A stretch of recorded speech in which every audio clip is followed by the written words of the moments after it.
PSC പിരാന്തൻ്റെ YouTube ചാനലിലേക്ക് സ്വാഗതം. അപ്പോൾ നമ്മളിന്ന് ഓഗസ്റ്റ് 13 പ്രധാനപ്പെട്ട കറണ്ട് അഫയേഴ്സ് ആണ് ഡിസ്കസ് ചെയ്യാൻ പോകുന്നത്. അപ്പോൾ പറയാനുള്ള ഒരു കാര്യം, PSC പിരാന്തൻ്റെ 2021 ജൂലൈ മാസത്തിലെ കറണ്ട് അഫയേഴ്സ് ടെലിഗ്രാം ചാനലിൽ ഞാൻ പോസ്റ്റ് ചെയ്തിട്ടുണ്ട്. അപ്പോൾ ആ ഒരു കറണ്ട് അഫയേഴ്സിൻ്റെ PDF എല്ലാവരും ഒന്ന് ഡൗൺലോഡ് ചെയ്ത് വെച്ച് കൃത്യമായിട്ട് വായിക്കുക. അപ്പോൾ അതിൽ ഒരുപാട് കാര്യങ്ങൾ ഉൾപ്പെടുത്തിയിട്ടുണ്ട്. കാരണം നമ്മൾ ഡെയിലി കറണ്ട് അഫയേഴ്സും അതുമായി ബന്ധപ്പെട്ടിട്ടുള്ള സ്റ്റാറ്റിക് GK കൂടിയാണ് ഡിസ്കസ് ചെയ്യുന്നത്. ആ പറഞ്ഞ കാര്യങ്ങളൊക്കെ ആ ഒരു PDF ഉൾപ്പെടുത്തിയിട്ടുണ്ട്. അതുകൊണ്ട് തന്നെ കുറച്ച് ലെങ്തിയാണ്. അപ്പോൾ പരീക്ഷയുടെ അവസാനമൊക്കെ വായിച്ചു നോക്കാനാണ് ഉദ്ദേശമെങ്കിൽ അത് തീരാനുള്ള സാധ്യത വളരെ കുറവാണ്. അപ്പോൾ ഇതുവരെ പോസ്റ്റ് ചെയ്ത എല്ലാ കറണ്ട് അഫയേഴ്സിൻ്റെ അവസ്ഥ ഇത് തന്നെയാണ്. വളരെ ഡീറ്റെയിൽ ആയിട്ടുള്ള ഒരു PDF ആണ് പ്രൊവൈഡ് ചെയ്യുന്നത്. അപ്പോൾ അതുകൊണ്ട് കൃത്യമായിട്ട് ആ ഒരു നല്ല സമയത്ത് തന്നെ വായിച്ച് തീർക്കണം. അപ്പോൾ നമുക്ക് ഇന്നത്തെ കറണ്ട് അഫയേഴ്സ് തുടങ്ങാം. അതിന് മുൻപായിട്ട് കഴിഞ്ഞ ക്ലാസ്സിലെ 5 മോക്ക് ടെസ്റ്റ് ചോദ്യങ്ങൾ നോക്കാം. ദേശീയ കൈത്തറി ദിനം നാഷണൽ ഹാൻഡ്ലൂം ഡേ ഓഗസ്റ്റ് 7 ആചരിച്ചത്. ടോക്കിയോ ഒളിമ്പിക്സ് 65 കിലോഗ്രാം ഗുസ്തി വിഭാഗത്തിൽ വെങ്കല മെഡൽ നേടിയ ഇന്ത്യൻ താരമാണ് ബജ്റംഗ് പുനിയ. ടോക്കിയോ ഒളിമ്പിക്സിൽ ഇന്ത്യക്കായിട്ട് സ്വർണം നേടിയ ജാവലിൻ ത്രോ താരമാണ് നീരജ് ചോപ്ര. ഇന്ത്യയിൽ അടിയന്തര ഉപയോഗ അനുമതി ലഭിച്ച 5ാമത് കോവിഡ് വാക്സിനാണ് Johnson and Johnson. Tokyo Olympics പുരുഷ ഫുട്ബോൾ സ്വർണ്ണ മെഡൽ ജേതാക്കളാണ് ബ്രസീൽ ഫുട്ബോൾ ടീം. 5 ചോദ്യങ്ങൾ പറഞ്ഞു. അതിൻ്റെ ഉത്തരം ശരിയാണോ എന്നുള്ള കാര്യം നിങ്ങളൊന്ന് കറക്റ്റ് ചെയ്യണം. അപ്പോൾ നമുക്ക് ഇന്നത്തെ കറണ്ട് അഫയേഴ്സ് തുടങ്ങാം. അതിൽ ആദ്യ ചോദ്യം ഇതാണ്: 2021 ഓഗസ്റ്റ് മാസം റാൻസം വെയർ ആക്രമണം നടന്ന പ്രമുഖ ആഗോള IT കമ്പനി ഏതാണ്? ഇപ്പോൾ 2021 ഓഗസ്റ്റ് മാസമാണ് ഒരു IT കമ്പനിയിൽ റാൻസം വെയർ ആക്രമണം നടന്നത്. അപ്പോൾ ഇങ്ങനെയുള്ള ചോദ്യങ്ങൾ ഇമ്പോർട്ടൻ്റ് ആയതുകൊണ്ടാണ് ഇതിൽ ചേർക്കുന്നത്. ആ കമ്പനിയുടെ പേരാണ് ആക്സെഞ്ചർ. അപ്പോൾ ആക്സെഞ്ചർ എന്ന ആ ഒരു കമ്പനി IT കമ്പനിയിലാണ് റാൻസം വെയർ ആക്രമണം നടന്നത്. അപ്പോൾ നമുക്ക് കുറച്ച് കൂടുതലായിട്ടുള്ള കാര്യങ്ങളിലേക്ക് പോകാം. അപ്പോൾ ആക്സെഞ്ചർ എന്നത് അമേരിക്കൻ ബേസ്ഡ് ഒരു ആഗോള IT കമ്പനിയാണ്. അപ്പോൾ അതിലാണ് ലോക്ക്ബിറ്റ് എന്ന ഒരു ഹാക്കർ സംഘത്തിൻ്റെ ലോക്ക്ബിറ്റ് റാൻസം വെയർ ആക്രമണം നടന്നത്. അപ്പോൾ അത് പ്രകാരം ഈ ഒരു ലോക്ക്ബിറ്റ് റാൻസം വെയർ ആക്രമണം നടന്നു എന്ന് പറയുമ്പോൾ ഇതേ ഒരു സമാനമായിട്ടുള്ള ലോക്ക്ബിറ്റ് റാൻസം വെയർ 2020 ഒക്ടോബർ മാസം പ്രസ് ട്രസ്റ്റ് ഓഫ് ഇന്ത്യയുടെ സൈറ്റ് ആക്രമിച്ചിരുന്നു. അതുകൊണ്ട് തന്നെ അവിടുത്തെ കമ്പ്യൂട്ടറുകൾ ഒരുപാട് പ്രശ്നങ്ങളൊക്കെ നേരിട്ടിരുന്നു. അപ്പോൾ ആ ഒരു കാര്യം ഓർത്ത് നോക്കുക. ലോക്ക്ബിറ്റ് റാൻസം വെയർ ഇതിന് മുൻപ് ആക്രമണം നടത്തിയ ഒരു സമാനമായത് 2020 ഒക്ടോബർ മാസമാണ്. അപ്പോൾ PTIയുടെ കമ്പ്യൂട്ടറുകൾക്ക് ഈ ഒരു ആക്രമണം നേരിടേണ്ടി വന്നിട്ടുണ്ട്. അതുപോലെ തന്നെ മറ്റൊരു സമാനമായ റീസെൻ്റ് ആയിട്ടുള്ള ഒരു ആക്രമണം 2021 മെയ് 7 അപ്പോൾ അന്ന് ആക്രമണം നടത്തിയത് മറ്റൊരു സംഘമാണ് ഡാർക്ക് സൈഡ് ഹാക്കർ സംഘം എന്ന് പറഞ്ഞത്. അപ്പോൾ അത് US ഒരു പ്രമുഖ ഗ്യാസ് ലൈൻ കമ്പനിയായിട്ടുള്ള കൊളോണിയൽ പൈപ്പ് ലൈനിലാണ് റാൻസം വെയർ ആക്രമണം നടത്തിയത്. അപ്പോൾ അതുപ്രകാരം ആ ഒരു കമ്പനി ഒരു വലിയൊരു തുക കൊടുത്തിട്ടാണ് അതിൽ ഡാറ്റകളൊക്കെ തിരിച്ചു വാങ്ങിയത്. അപ്പോൾ അത് ഓർത്ത് നോക്കണം. റാൻസം വെയർ എന്നത് വളരെ വലിയ ഒരു സൈബർ ത്രെട്ട് തന്നെയാണ്. അപ്പോൾ അതുകൊണ്ട് തന്നെ വരുന്ന പരീക്ഷകൾക്കൊക്കെ അങ്ങനെയുള്ള സൈബർ സെക്യൂരിറ്റിയുമായി ബന്ധപ്പെട്ട ചോദ്യങ്ങൾ വരുമ്പോൾ ഇങ്ങനെയുള്ള ചോദ്യങ്ങളും വരാം. അപ്പോൾ അതിന് പറയാനുള്ളത്, ഇന്ത്യയിൽ സൈബർ സെക്യൂരിറ്റിയുമായി ബന്ധപ്പെട്ടിട്ടുള്ള കാര്യങ്ങൾ നോക്കുന്ന നോഡൽ ഏജൻസിയാണ് CERT-IN എന്ന് പറയും. ഇന്ത്യൻ കമ്പ്യൂട്ടർ എമർജൻസി റെസ്പോൺസ് ടീമാണ് ഇന്ത്യയിൽ ഇങ്ങനെയുള്ള കാര്യങ്ങൾ മുന്നറിയിപ്പ് നൽകിയും അതിനെ കൈകാര്യം ചെയ്യുന്നതുമായിട്ടുള്ള ഏറ്റവും പ്രഥമ ടോപ്പ് ലെവൽ നോഡൽ ഏജൻസിയാണ് CERT-IN എന്ന് പറയുന്നത്. അപ്പോൾ ഒരു കാര്യം കൂടെ പറയാം, എന്താണ് റാൻസം വെയർ എന്നുള്ളത്. അപ്പോൾ എന്താണ് റാൻസം വെയർ എന്നുള്ളത് നിങ്ങൾ അറിയുന്ന കാര്യം തന്നെയാണ്. ഒരുപാട് നിങ്ങൾ PSCക്ക് IT പഠിക്കുമ്പോൾ നിങ്ങൾ ആ കാര്യമൊക്കെ പഠിച്ച കാര്യമാണ്. അപ്പോൾ എന്തായാലും പറയാം, ഇരയുടെ വിവരങ്ങൾ മോചന ദ്രവ്യമായി സൂക്ഷിക്കാൻ എൻക്രിപ്റ്റ് ചെയ്തിട്ട് ഉള്ള ഒരു മാൾവെയർ ത്രെട്ടാണ് റാൻസം വെയർ എന്ന് പറയുന്നത്. അപ്പോൾ നമ്മുടെ കമ്പ്യൂട്ടറിലെ ഏതെങ്കിലും ഒരു പ്രധാനപ്പെട്ട ഫയലുകൾ അതിൻ്റെ ഒരു എക്സ്റ്റൻഷൻ, അത് വേറൊരു നമ്മൾക്ക് തുറക്കാൻ പറ്റാത്ത രീതിയിലുള്ള ഒരു എക്സ്റ്റൻഷൻ ആക്കി അതിനെ എൻക്രിപ്റ്റ് ചെയ്യും. അതിൻ്റെ ആ ഒരു താക്കോൽ എന്നുള്ളത് അവരുടെ കയ്യിലായിരിക്കും. അപ്പോൾ നമ്മളെ കയ്യിൽ നിന്നും പൈസ അല്ലെങ്കിൽ ബിറ്റ് കോയിനോ വാങ്ങിയിട്ടാണ് അത് നമ്മൾക്ക് തിരികെ വാങ്ങാനുള്ള ഒരു സൗകര്യം ഉണ്ടാവുക. അപ്പോൾ അതിനെയാണ് ആ ഒരു അറ്റാക്ക്, റാൻസം വെയർ അറ്റാക്ക് എന്ന് പറയുന്നത്. അപ്പോൾ അതാണ് സിമ്പിൾ ആയിട്ടുള്ള ഒരു കാര്യം. അപ്പോൾ ഈ ഒരു കാര്യം റാൻസം വെയർ എന്നുള്ളത് PSC മുൻപും ചോദിച്ചിട്ടുണ്ട്. ഇപ്പോൾ വാനാക്രൈ പോലുള്ള കാര്യമൊക്കെ നമ്മൾ മുൻപേ PSC ചോദിച്ച കാര്യങ്ങളാണ്. റാൻസം വെയർ അല്ലാത്ത മറ്റ് വൈറസ് ആക്രമണങ്ങളും PSCയുടെ പരീക്ഷകളിലൊക്കെ കണ്ടിട്ടുണ്ട്. അതുകൊണ്ട് തന്നെ അങ്ങനെയുള്ള കാര്യങ്ങൾ നിങ്ങൾ കൃത്യമായിട്ട് നിങ്ങൾ നോട്ട് ചെയ്ത് വെക്കണം.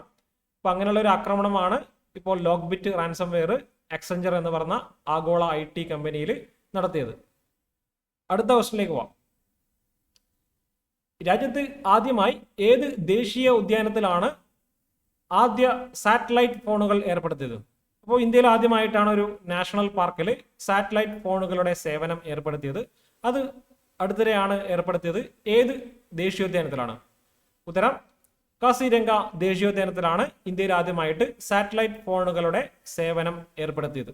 അപ്പോൾ നമുക്ക് കുറച്ച് കാര്യങ്ങളിലേക്ക് കടക്കാം. അപ്പോൾ ആദ്യമായിട്ട് പറയുകയാണെങ്കിൽ കാസിരംഗ ദേശീയോദ്യാനം ഏത് സംസ്ഥാനത്താണ് സ്ഥിതി ചെയ്യുന്നത്? അതിന് ഉത്തരം നിങ്ങൾ കമന്റ് ചെയ്യണം. അതിന്റെ പ്രത്യേകത എന്താണ്? ആ ഒരു കാര്യം കൂടി ഒന്ന് കമന്റ് ചെയ്യുക. അപ്പോൾ നമുക്ക് കടക്കാം. കാസിരംഗ ദേശീയോദ്യാനത്തിലെ ഫോറസ്റ്റ് ഗാർഡുമാർക്കാണ് ഇപ്പോൾ ഇന്ത്യയിൽ ആദ്യമായിട്ട് സാറ്റലൈറ്റ് ഫോണുകൾ ലഭ്യമാക്കിയത്. അപ്പോൾ സാറ്റലൈറ്റ് ഫോണുകളുടെ പ്രത്യേകത എന്ന് വെച്ചാൽ സാധാരണ മൊബൈൽ ഫോണുകളെ പോലെ അല്ല, സാറ്റലൈറ്റിൽ നിന്നാണ് അതിന്റെ വിവര ശേഖരണങ്ങളും കൈമാറ്റങ്ങളും ഒക്കെ നടക്കുന്നത്. അതുകൊണ്ട് തന്നെ റേഞ്ച് ലഭ്യമില്ലാത്ത സ്ഥലത്തും സാറ്റലൈറ്റ് ഫോണുകൾ ഉപയോഗിക്കാം. അപ്പോൾ അതിൽ നിലവിൽ ഇന്ത്യയിലുള്ള സാധാരണക്കാർക്ക് സാറ്റലൈറ്റ് ഫോണുകൾ ഉപയോഗിക്കാൻ പറ്റില്ല, നിയമവിരുദ്ധമാണ്. അപ്പോൾ അതുകൊണ്ടാണ് അതിലൊരു പ്രത്യേകത വന്നിട്ടുള്ളത്. അപ്പോൾ ഇന്ത്യയിൽ ആദ്യമായിട്ടാണ് ഒരു നാഷണൽ പാർക്കിലെ സാറ്റലൈറ്റ് ഫോണുകൾ ലഭ്യമാക്കുന്നത്. അവിടുത്തെ ഫോറസ്റ്റ് ഗാർഡന്മാർക്കാണ് 10 സാറ്റലൈറ്റ് ഫോണുകൾ ലഭ്യമാക്കിയിട്ടുള്ളത്. ഏകദേശം 16 ലക്ഷത്തോളം രൂപ അതിന് ചെലവായി എന്നാണ് അതിൽ പത്രത്തിൽ കണ്ടത്. അപ്പോൾ ഇതിന്റെ ലക്ഷ്യം എന്ന് പറയുന്നത് ആന്റി പോച്ചിങ് മെഷേഴ്സ് ആണ്. അപ്പോൾ കാസിരംഗ പോലുള്ള ഒരു ദേശീയോദ്യാനത്തിൽ ഒരുപാട് വേട്ടക്കാർ, അതായത് മൃഗങ്ങളെ എന്തെങ്കിലും പണവുമായി ബന്ധപ്പെട്ട ആവശ്യങ്ങൾക്കോ അല്ലെങ്കിൽ അതിന്റെ എന്തെങ്കിലും വസ്തുക്കൾ എടുക്കാൻ വേണ്ടിയിട്ടോ ആക്രമിച്ച് കൊലപ്പെടുത്തുന്നതൊക്കെ ഒരു സ്ഥിരമായിട്ട് നടക്കുന്ന ഒരു ദേശീയോദ്യാനമാണ് കാസിരംഗ. അപ്പോൾ ആ ഒരു നടപടി തടയാൻ വേണ്ടിയിട്ട് കൂടിയിട്ടാണ് അതിലേക്കുള്ള വിവരശേഖരണം പെട്ടെന്ന് നടത്താൻ വേണ്ടിയിട്ടാണ് സാറ്റലൈറ്റ് ഫോണുകൾ ലഭ്യമാക്കിയിട്ടുള്ളത്. അപ്പോൾ ഇത്രയും കാര്യം ഓർത്താൽ മതി. ഇന്ത്യയിൽ ആദ്യമായിട്ട് സാറ്റലൈറ്റ് ഫോണുകൾ ഏർപ്പെടുത്തിയ ദേശീയോദ്യാനമാണ് കാസിരംഗ നാഷണൽ പാർക്ക്. അടുത്ത ക്വസ്റ്റ്യനിലേക്ക് പോകാം. ഈ അടുത്ത് ആഘാത പഠനം നടത്തിയ ജെറാൾഡ് ആർ ഫോർഡ് വിമാനവാഹിനി കപ്പൽ ഏത് രാജ്യത്തിൻ്റെയാണ്? ഉത്തരം US ആണ്. അപ്പോൾ അമേരിക്കയുടെ ഒരു വിമാനവാഹിനി കപ്പലാണ് ജെറാൾഡ് ആർ ഫോർഡ്. ആ ഒരു വിമാനവാഹിനി കപ്പലാണ് അടുത്തിടെ ആഘാത പഠനം നടത്തിയത്. അപ്പോൾ അതുമായി ബന്ധപ്പെട്ടിട്ടാണ് വാർത്ത വന്നത്. അപ്പോൾ ഇതാണ് ജെറാൾഡ് ആർ ഫോർഡിന്റെ ആഘാത പഠനം. ആഘാത പഠനം എന്ന് പറഞ്ഞാൽ ഏതെങ്കിലും ഒരു മിസൈൽ സംവിധാനമോ അല്ലെങ്കിൽ മറ്റ് ആക്രമണ സംവിധാനത്തിൽ നിന്നും എങ്ങനെ ആ കപ്പലിനെ രക്ഷിക്കാം, അല്ലെങ്കിൽ ഏതൊക്കെ തരത്തിലുള്ള രക്ഷ ആ കപ്പലിൽ ഉണ്ട് എന്ന് മനസ്സിലാക്കാൻ വേണ്ടിയിട്ടാണ് ആഘാത പഠനം നടത്തുന്നത്. അപ്പോൾ USS ജെറാൾഡ് ആർ ഫോർഡ് എന്ന് പറയുന്ന വിമാനവാഹിനി കപ്പൽ അമേരിക്കയുടേതാണ്. അപ്പോൾ അതിന്റെ ആഘാത പഠനം നടത്താനുള്ള കാരണം ചൈന അടുത്തിടെയാണ് ഒരു കാരിയർ കില്ലർ മിസൈൽ എന്ന് പറഞ്ഞിട്ട് ഒരു മിസൈൽ ഇറക്കിയത്. അപ്പോൾ അതിനെ പ്രതിരോധിക്കാൻ വേണ്ടിയിട്ടുള്ള ഒരു പരീക്ഷണം കൂടിയാണ് അമേരിക്ക നടത്തിയത്. അപ്പോൾ ഇതിന്റെ ഒരു പരീക്ഷണത്തിന്റെ ഒരു ടെക്നിക്കൽ നാമമാണ് ഫുൾ ഷിപ്പ് ഷോക്ക് ട്രയൽസ് എന്നാണ് അതിനെ പറയാ. ഫുൾ ഷിപ്പ് ഷോക്ക് ട്രയൽസ് എന്നാണ് ആ ഒരു ആഘാത പഠനത്തിന്റെ ടെക്നിക്കൽ നെയിം. അപ്പോൾ ഇനി പറയാനുള്ളത്, ഈ ജെറാൾഡ് ആർ ഫോർഡ് എന്ന് പറഞ്ഞ വ്യക്തി അമേരിക്കയുടെ 38ാമത് പ്രസിഡന്റ് ആയിരുന്ന വ്യക്തിയാണ്. ജെറാൾഡ് റുഡോൾഫ് ഫോർഡ് ജൂനിയർ എന്നാണ് അദ്ദേഹത്തിന്റെ യഥാർത്ഥ നാമം. ആ ഒരു പേരാണ് അമേരിക്കയുടെ വിമാനവാഹിനി കപ്പലിന് ഇട്ടിട്ടുള്ളത്. അടുത്ത ക്വസ്റ്റ്യനിലേക്ക് പോവാം. അടുത്തൊരു ചോദ്യം, 2021 ഓഗസ്റ്റ് മാസം ISO അംഗീകാരം ലഭിച്ച ഇന്ത്യയിലെ മുൻനിര സ്വകാര്യ ബാങ്ക് ഏതാണ്? ഉത്തരം ഫെഡറൽ ബാങ്ക് ആണ്. ഇപ്പോൾ 2021 ഓഗസ്റ്റ് മാസമാണ് ഫെഡറൽ ബാങ്കിന് ISO അംഗീകാരം ലഭിച്ചത്. അപ്പോൾ അതുമായി ബന്ധപ്പെട്ടിട്ടാണ് വാർത്തയിൽ ഉണ്ടായിരുന്നത്. അപ്പോൾ നമുക്ക് കൂടുതലായിട്ട് നോക്കാം. ഫെഡറൽ ബാങ്ക് ഇന്ത്യയിലെ ഒരു മുൻനിര സ്വകാര്യ ബാങ്കാണ്. അപ്പോൾ അതിനാണ് ISO 22301 2019 എന്ന ഒരു അംഗീകാരം ലഭിച്ചത്. അപ്പോൾ ഈ ഒരു അംഗീകാരം ലഭിച്ചത് ഫെഡറൽ ബാങ്കിന്റെ ബിസിനസ് കണ്ടിന്യൂറ്റി മാനേജ്മെന്റ് സിസ്റ്റത്തിനാണ് ഈ ഒരു അംഗീകാരം ലഭിച്ചത്. ഫെഡറൽ ബാങ്കിന്റെ നിലവിലെ MD ആൻഡ് CEO നമ്മൾ കഴിഞ്ഞ ഒരു ക്ലാസ്സിൽ പറഞ്ഞിട്ടുണ്ടായിരുന്നു. അപ്പം അദ്ദേഹം വീണ്ടും MD ആൻഡ് CEO ആയിട്ട് റിസർവ് ബാങ്ക് നിയമിക്കുകയാണ് ഉണ്ടായത്. അപ്പോൾ ശ്യാം ശ്രീനിവാസനാണ് ഫെഡറൽ ബാങ്കിന്റെ നിലവിലെ മേധാവി. അപ്പോൾ നമുക്ക് കുറച്ച് കാര്യങ്ങൾ നോക്കാനുള്ളത്, എന്താണ് ISO 22301 എന്നത്.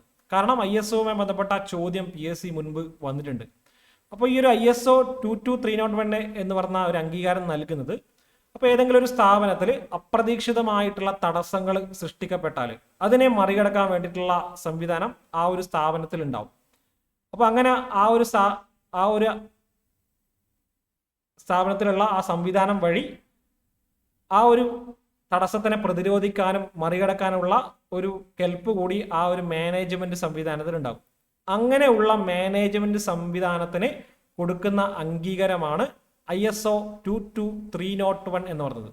അപ്പോൾ ഏതെങ്കിലും ഒരു സ്ഥാപനത്തിൽ ഉണ്ടാകുന്ന മാനേജ്മെന്റ് സിസ്റ്റങ്ങൾക്ക് നൽകുന്ന ഒരു അംഗീകാരമാണ് 22301 എന്ന് നിങ്ങൾ ചുരുക്കത്തിൽ മനസ്സിലാക്കുക.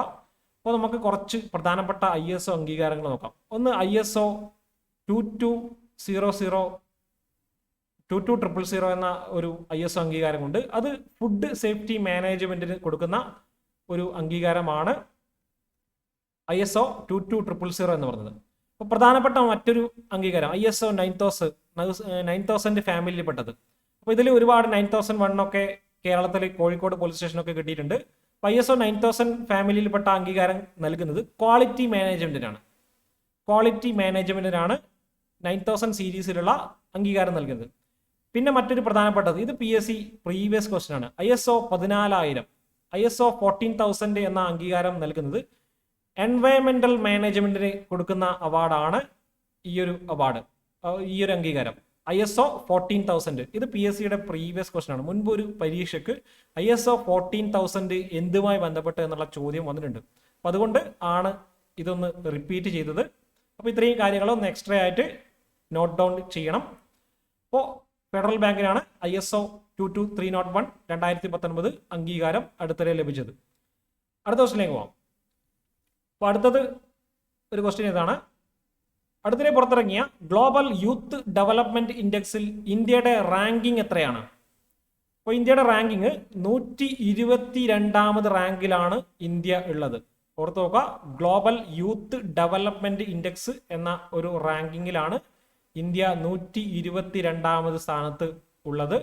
അപ്പോൾ നമുക്ക് നോക്കാം എന്താണ് global youth development report. 2020 global youth development report പ്രകാരമാണ് രാജ്യങ്ങളുടെ ഒരു ഇൻഡെക്സ് തയ്യാറാക്കിയത്. അപ്പോൾ ആ ഇൻഡെക്സ് തയ്യാറാക്കിയത് കോമൺവെൽത്ത് സെക്രട്ടേറിയറ്റ് ആണ് തയ്യാറാക്കിയത്. 181 രാജ്യങ്ങൾ ആ ഒരു റിപ്പോർട്ടിൽ ഉൾപ്പെട്ടിട്ടുണ്ട്. അപ്പോൾ അതിൽ ഇന്ത്യ 122ാം സ്ഥാനത്താണെന്ന് പറഞ്ഞു. അപ്പോൾ ആദ്യ 3 സ്ഥാനങ്ങൾ നോക്കാം. 1ാം സ്ഥാനത്തുള്ളത് സിംഗപ്പൂരാണ്, 2ാം സ്ഥാനത്ത് സ്ലൊവേനിയ, 3ാം സ്ഥാനത്ത് നോർവേ. അപ്പോൾ ഇതാണ് ഈ ഒരു റിപ്പോർട്ടുമായി ബന്ധപ്പെട്ട കാര്യങ്ങൾ പറയാനുള്ളത്. ഇന്ത്യയുടെ ഓർത്ത് നോക്കുക, 122ാമത് റാങ്കാണ്. അടുത്ത ക്വസ്റ്റിലേക്ക് പോവാം. 2021 ഓഗസ്റ്റ് മാസം നടക്കാൻ പോകുന്ന അൽ മൊഹദ് അൽ ഹിന്ദി നാവിക അഭ്യാസം ഇന്ത്യയും ഏത് രാജ്യവുമായിട്ടുള്ള പ്രഥമ നാവിക അഭ്യാസമാണ്. അപ്പോൾ ആദ്യമായിട്ടാണ് അൽ മൊഹദ് അൽ ഹിന്ദി എന്ന പേരിൽ ഒരു നാവിക അഭ്യാസം നടക്കുന്നത്. അത് ഇന്ത്യയും ഏത് രാജ്യവുമായിട്ടുള്ള നാവിക അഭ്യാസം ആണെന്നാണ് ചോദ്യം. ഉത്തരം സൗദി അറേബ്യയാണ്. അപ്പോൾ സൗദി അറേബ്യയും ഇന്ത്യയുമായിട്ടുള്ള പ്രഥമ നാവിക അഭ്യാസമാണ് അൽ മൊഹദ് അൽ ഹിന്ദി എന്ന് പറഞ്ഞ പേരിൽ നടക്കുന്നത്. അപ്പോൾ നമുക്ക് കുറച്ച് കാര്യങ്ങൾ നോക്കാം. അപ്പോൾ ഇന്ത്യയും ഏത് രാജ്യവുമായിട്ടുള്ള നാവിക സൈനിക അഭ്യാസങ്ങൾ പഠിച്ചു വെക്കണം ഞാൻ മുൻപേ പറഞ്ഞിട്ടുണ്ട്. കാരണം അത് PSCയുടെ ഒരു സ്ഥിരം കറണ്ട് അഫയേഴ്സ് ചോദ്യമാണ്. അപ്പോൾ അതുകൊണ്ട് തന്നെ കറണ്ട് അഫയേഴ്സ് അല്ലാണ്ട് തന്നെ സ്ട്രാറ്റജിക് ആയിട്ടും ചോദിക്കാറുണ്ട്. അപ്പോൾ അൽ മൊഹദ് അൽ ഹിന്ദി എന്ന് പറയുന്നത് ഇന്ത്യയും സൗദി അറേബ്യയും തമ്മിലുള്ള ഒരു നാവിക അഭ്യാസമാണ്. അത് നടക്കുന്നത് സൗദി അറേബ്യയിലുള്ള അൽ ജുബൈൽ എന്ന് പറയുന്ന സ്ഥലത്താണ് പ്രഥമ നാവിക അഭ്യാസം നടക്കുന്നത്. അപ്പോൾ ഇനി എല്ലാ വർഷവും ചിലപ്പോൾ നടക്കാൻ സാധ്യതയുണ്ട്.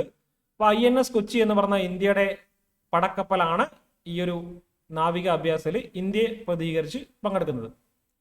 അപ്പോൾ അത്രയും കാര്യങ്ങൾ മാത്രമേ ഇതിൽ പറയാനുള്ളൂ. അടുത്ത ക്വസ്റ്റിനിലേക്ക് പോവാം. ലോക അവയവദാന ദിനം വേൾഡ് ഓർഗൻ ഡൊണേഷൻ ഡേ ഏത് ദിവസമാണ്? ഉത്തരം ഓഗസ്റ്റ് 13-നാണ്. ഇന്ന് ഓഗസ്റ്റ് 13-നാണ് ലോക അവയവദാന ദിനം, വേൾഡ് ഓർഗൻ ഡൊണേഷൻ ഡേ. അപ്പോൾ കൂടുതലായിട്ടുള്ള കാര്യങ്ങൾ നോക്കാം. ഓഗസ്റ്റ് 13 ഓർഗൻ ഡൊണേഷൻ ഡേ ആണ്. അപ്പോൾ പറയാനുള്ള കാര്യം, ലോകത്തിൽ ആദ്യമായിട്ട് അവയവമാറ്റ ശസ്ത്രക്രിയ നടത്തിയത് ജോസഫ് മറയാണ്. അത് 1954-ലാണ്. അന്ന് ആദ്യമായിട്ട് അവയവമാറ്റം നടത്തിയത് കിഡ്നിയാണ്. അപ്പൊ അതിന്റെ ആ ഒരു പ്രവൃത്തിക്ക് അദ്ദേഹത്തിന് 1990 വൈദ്യശാസ്ത്ര നൊബേൽ ലഭിച്ചിട്ടുണ്ട്. അപ്പൊ ഇനി പറയാനുള്ളത്, അവയവമാറ്റം എന്ന് പറഞ്ഞതുകൊണ്ട് നമ്മൾ റീസെന്റ് ആയിട്ട് പറഞ്ഞൊരു കാര്യമുണ്ട്. ഇപ്പൊ കേരള സംസ്ഥാനത്ത് അവയവമാറ്റ നടപടികൾ കൂടുതൽ കാര്യക്ഷമമാക്കാൻ വേണ്ടി രൂപീകരിക്കാൻ പോകുന്ന ഒരു പുതിയ സൊസൈറ്റിയാണ് സോട്ടോ. സോട്ടോ എന്ന് പറഞ്ഞാൽ state organ and tissue transplant organisation ആണ് സോട്ടോ. അപ്പൊ അതുപോലെ തന്നെ പറയാനുള്ള മറ്റൊരു പ്രധാനപ്പെട്ട പോയിന്റ് ആണ് മൃതസഞ്ജീവിനി പദ്ധതി. അപ്പോൾ സംസ്ഥാനത്തിന്റെ മരണാനന്തര അവയവദാന പദ്ധതിയാണ് മൃതസഞ്ജീവിനി എന്ന് പറഞ്ഞത്.